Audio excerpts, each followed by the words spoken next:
একই পাড়া থেকে বাচ্চা কিডন্যাপ, কুকুর কিডন্যাপ, কাকতালীয় ব্যাপার নাকি এই দুই ঘটনার মধ্যে কোনো যোগসূত্র আছে? জোজো দেবাশিসবাবুকে জিজ্ঞেস করে, আচ্ছা, এই যে শঙ্করবাবু যার 5 বছরের বাচ্চাকে খুঁজে পাওয়া যাচ্ছে না, তাকে শেষ কখন দেখা গেছিল? দেবাশিসবাবু জোজোর এই প্রশ্ন শুনে খানিক বিরক্ত হয়। জোজোকে অ্যাপয়েন্ট করা হয়েছে ব্রুনোকে খুঁজে বার করার জন্য। সেই বিষয়ে প্রশ্ন না করে জোজো অন্য বিষয়ে প্রশ্ন করছে। দেবাশিসবাবু অসন্তোষ প্রকাশ করে বলেন, আমি জানি না, আপনারা প্লিজ আমার ব্রুনোকে খুঁজে বার করার জন্য কিছু করুন। জোজো বুঝতে পারে ওর প্রশ্নের জন্যই দেবাশিসবাবু ক্ষেপে গেছে। পরিস্থিতি সামাল দিতে জোজো বলে, হ্যাঁ, ব্রুনোকে আমরা খুঁজে বার করব, তবে যে ব্যাপারটা ভাবাচ্ছে তাহলে একই পাড়া থেকে প্রায় একই রকম সময় ব্রুনোও কিডন্যাপ হলো, আবার শঙ্করবাবুর 5 বছরের বাচ্চাও কিডন্যাপ হয়ে গেল। সম্পূর্ণটাই কি কাকতালীয়? এই কথা শুনে দেবাশিসবাবু কিছুক্ষণ ভাবেন। সত্যিই তো, এইভাবে তো ভেবে দেখেনি দেবাশিসবাবু। জোজোর দিকে তাকিয়ে বলেন, সত্যিই তো এইভাবে ভেবে দেখিনি। আমার ব্রুনো কিডন্যাপ হলো, আবার একই দিনে শঙ্করবাবুর 5 বছরের ছেলেটাও কিডন্যাপ হলো। এবার দেবাশিসবাবু জোজোর দিকে ঝুঁকে ফিসফিস করে বলে, আপনি মনে করছেন এই দুটো কিডন্যাপ কানেক্টেড? জোজো বিজ্ঞের মতো গলা ভারী করে বলে, আমি সেরকম কিছু বলছি না, তবে এই বিষয়টা নিয়ে আমাকে একটু ভাবতে হবে। যাকে যাক, আমি এখন উঠছি, আপনি সুখোয়ানির বাড়ির অ্যাড্রেসটা লিখে দিন। দেবাশিসবাবু সামনে টেবিলে রাখা নোটপ্যাড থেকে একটা পাতা ছিঁড়ে নিয়ে সুখোয়ানির অ্যাড্রেসটা লিখে দিলেন। ইতিমধ্যে জোজো আর অমলকান্তি উঠে পড়েছে সোফা ছেড়ে। নমস্কার করে জোজো বলে, ধন্যবাদ, প্রয়োজন হলে আবার আসবো। দেবাশিসবাবুও সোফা ছেড়ে উঠে বলে, আমার ফোন নাম্বার এজেন্সিতে দেওয়া আছে, যে কোনো সময় ফোন করবেন, আর ব্রুনোর কোনো খোঁজ পেলে প্লিজ লেট মি নো। শেষের কথাগুলো বলার সময় দেবাশিসবাবুর মুখটা ছোট হয়ে এসেছিল। ব্রুনোর কিডন্যাপ হয়ে যাওয়ার শোক ছেড়ে তিনি বেরোতেই পারছেন না। দেবাশিসবাবুর বাড়ি থেকে বেরিয়ে জোজো চারপাশটা একবার ভালো করে দেখে নেয়। ঢোকার সময় পাড়ার মোড়ে একটা বাড়ির সামনে পুলিশের ভ্যান দাঁড়িয়েছিল। তবে এখন সেই ভ্যানের পাশে পুলিশের সাদা উর্দি পরা একটা লোক দাঁড়িয়ে ফোনে কথা বলছিল। অমলকান্তি জোজোর জামা ধরে টানে। স্বভাবসিদ্ধ তোতলাতে তোতলাতে বলে, এই কি বুঝলি, বল আমায়। জোজো যে খুব একটা বেশি কিছু বুঝে গেছে তা নয়, তবে অমলকান্তি যেহেতু বোকা, জোজো সেই সুযোগটা নিল। দক্ষ এক্সপিরিয়েন্স ডিটেকটিভের মতো আকাশের দিকে তাকিয়ে বলল, আকাশে মেঘের ঘন ঘটা। অমলকান্তি হকচকিয়ে আকাশের দিকে তাকায়, কিন্তু কোথায় মেঘ? মেঘের কোনো চিহ্নই নেই। ঝকঝকে শীতের সকাল, ঝলমলে রোদ। জোজোর কথা বুঝতে না পেরে অমলকান্তি ফের জিজ্ঞেস করে, কি বলছিস? মেঘ কোথায়? পরিষ্কার আকাশ। অমলকান্তির কথা শুনে ভীষণ বিরক্ত হয় জোজো। খেকিয়ে উঠে বলে, মেঘ সেই মেঘ না, রহস্যের মেঘ।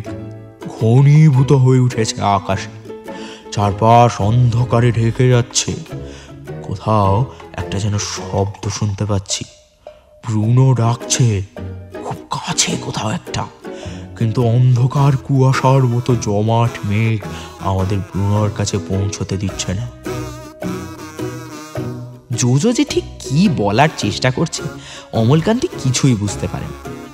ও মনে মনে ভাবে জোজো খুব বড় মাপের ডিটেকটিভ, ভীষণ বুদ্ধি, তাই বিনা বাক্যে জোজো যা বলে অমলকান্তি মেনে নেয়। জোজোর কথা বুঝতে না পারলেও ঘাড় নেড়ে বলে দেয়, হ্যাঁ বুঝেছি। এবারও তাই হলো।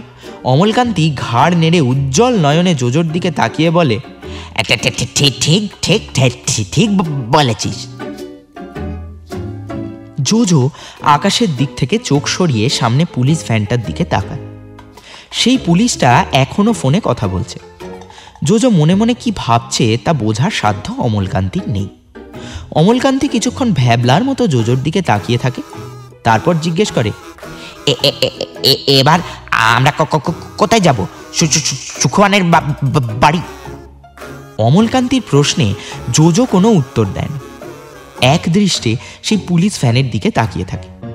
কোনো উত্তর না দেওয়ায় অমলকান্তি আবার জিজ্ঞেস করে, কি রে বল কিছু। জোজো এবার ওই পুলিশ ভ্যানের দিক থেকে চোখ সরিয়ে অমলকান্তির দিকে তাকায়। জোজোর চোখে চাপা উত্তেজনা খেলা করছে, ঠোঁটের কোণে বাঁকা হাসি। জোজো কৌতুক করে বলে, আমি যা ভাবছি তুইও কি তাই ভাবছিস? অমলকান্তি তো ভাবছে বাড়ি কখন ফিরবে, তার সাথে এও ভাবছে জোজো আকাশের দিকে তাকিয়ে ঝলমলে রোদ দেখে কেন বলল মেঘ জমেছে। কিন্তু জোজোকে তো আর সেই কথা বলা যায় না। অমলকান্তিও খানিক ভাব নিয়ে বলে, তুই কি ভাবছিস বলতো? জোজো তীক্ষ্ণ দৃষ্টিতে অমলকান্তির দিকে তাকিয়ে বলে, ওই যে সামনে পুলিশের ভ্যান রয়েছে, পাশে দেখতে পাচ্ছিস একজন পুলিশ দাঁড়িয়ে? তুই টুক করে গিয়ে জেনে হয়তো এক্সাক্ট কেসটা কি। জোজোর এই কথা শুনে অমলকান্তি আকাশ থেকে পড়ল। ভয় টয় পেয়ে মুখ আমসি হয়ে গেছে। শুকনো গলায় বলল, আমি পারবো না, তুই গিয়ে জিজ্ঞেস কর, আমি থাকবো তোর পিছনে। জোজো বিরক্ত মুখে তাকায় অমলকান্তির দিকে, তারপর জোর গলায় বলে, তোকে বলেছি যেতে, যা গিয়ে কথা বলে আয় পুলিশের সাথে, আর জেনে আয় কি হয়েছে। It's my order. জোজো এই শেষ কথাগুলো ধমকের সুরে বলে। অমলকান্তি তবুও গাইগুই করতে থাকে, না না না না না, আমি পারবো না, আমার পুলিশ দেখলে খুব ভয় লাগে। অমলকান্তি কথা বলতে বলতে যেন কেঁদেই ফেলবে এমন অবস্থা। পরিস্থিতি এরম হয়ে যাচ্ছে দেখে জোজো নিচু গলায় বলে, আরে ভয় কিসে? তুই না ডিটেকটিভ জোজোর একমাত্র অ্যাসিস্ট্যান্ট। বুক ফুলিয়ে যাবি পুলিশের কাছে, সিম্পল একটা প্রশ্ন কর, বলবি, দাদা এখানে পুলিশ কেন?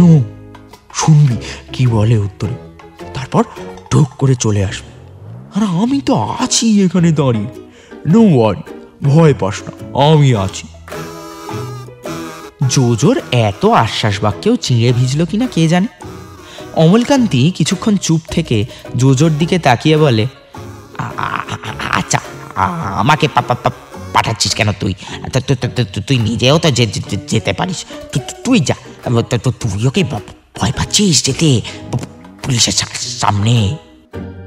কেস করেছে। জোজোর যে সত্যি পুলিশের সামনে গেলে হাঁটু কাঁপে, কিন্তু সেটা তো আর অমলকান্তিকে বলা যাবে না। জোজো তাচ্ছিল্যের হাসি হেসে বলে, ধুর, কি যে বলিস, আমি নাকি পুলিশে ভয় পাই? এই ডিটেকটিভ জোজো কাউকে ডরায় না, পুলিশ তো সামান্য লোক। জোজোর হাসির রেস থামেই না, চলতে থাকে কিছুক্ষণ। অমলকান্তি এই হাসির দমকের মাঝে পাল্টা প্রশ্ন করে জোজোকে, তাহলে তুই যাচ্ছিস না কেন? জোজো এবার হাসি থামিয়ে সিরিয়াস হয়ে বলে, শোন অমলকান্তি, আর সব জায়গায় ডিটেকটিভদের যেতে নেই। টিভি সিনেমায় দেখিসনি, ডিটেকটিভের অ্যাসিস্ট্যান্ট সব সূত্র ক্লু জোগাড় করে আনবে, আর ডিটেকটিভ শুধু সেগুলোকে সুতো দিয়ে সেলাই করবে, রহস্য উন্মোচন করবে। তুই হচ্ছিস কি আমার অ্যাসিস্ট্যান্ট, তোর কাজ এই ক্লু জোগাড় করে আনা, আর এই মুহূর্তে ওই পুলিশ জেঠুর সাথে কথা বলাটাই তোর প্রথম কাজ। জোজোর কথায় কাজ হয় অবশেষে। অমলকান্তির যাওয়ার বিন্দুমাত্র ইচ্ছে ছিল না, কিন্তু কি আর করা, ডিটেকটিভ জোজোর অ্যাসিস্ট্যান্ট হয়েছে, আর কোনো উপায় নেই। অমলকান্তি ধীর পায়ে মুখ কাঁচুমাচু করে পুলিশ ভ্যানটির দিকে এগিয়ে যায়।